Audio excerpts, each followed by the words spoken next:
Hi అండి, welcome to సల్జారెట్ kitchen.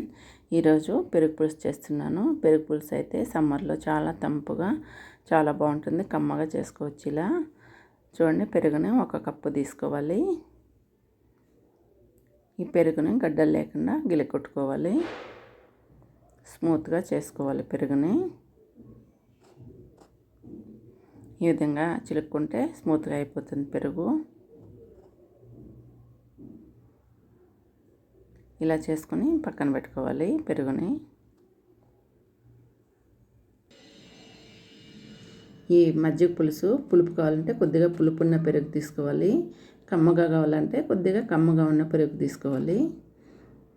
ఎవరి ఇష్టానికి అలా చేసుకోవచ్చు. ఇలా పెరుగుని చిలుక్కొని పక్కన పెట్టుకోవాలి. చూడండి, గడ్డలు లేకుండా పెరుగు స్మూత్గా అయింది. మనకు చిక్కదనం ఎలా కావాలంటే అలా చేసుకోవచ్చు. కొద్దిగా పల్సన కావాలంటే కూడా కొద్దిగా వాటర్ వేసుకోవాలి.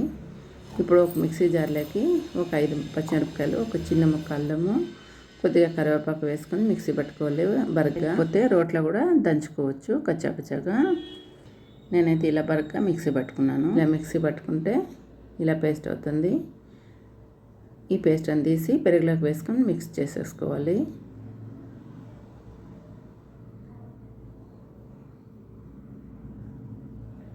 ఇలా పెరుగులోకి మిక్స్ చేసుకోవాలి ఈ పేస్ట్ని.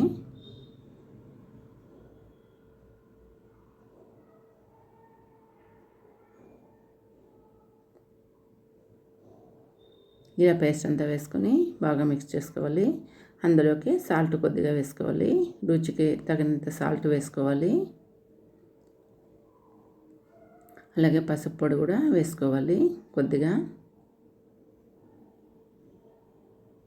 సాల్ట్, పసుపు పొడి, ఈ పేస్ట్ వేసుకొని బాగా మిక్స్ చేసుకొని పక్కన పెట్టుకోవాలి.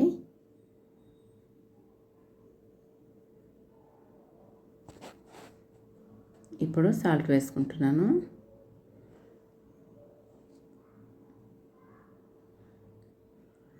ఈ పెరుగును బాగా మిక్స్ చేసి పక్కన పెట్టేసేయాలి. ఇప్పుడు పోపు పెట్టుకోవాలి. పాన్ పెట్టుకొని స్టవ్ పైన ఆయిల్ వేసుకోవాలి, ఒక 2 స్పూన్లు. ఆయిల్ కొద్దిగా వేడెక్కిన తర్వాత ఆవాలు వేసుకోవాలి.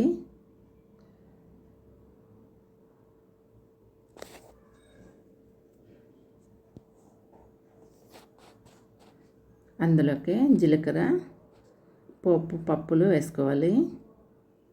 జీలకర్ర కొద్దిగా వేసుకుంటున్నాను. అలాగే పప్పులు శనగపప్పు, ఉద్దిపప్పు కొద్దిగా వేసుకోవాలి.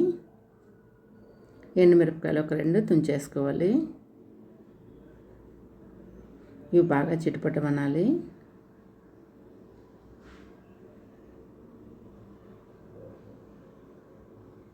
ఇప్పుడు ఇందులోకి ఎండుమిరపకాయలు 2 వేసుకోవాలి, తుంచుకొని వేసుకోవాలి. ఇవి కొద్దిగా వేయించుకోవాలి.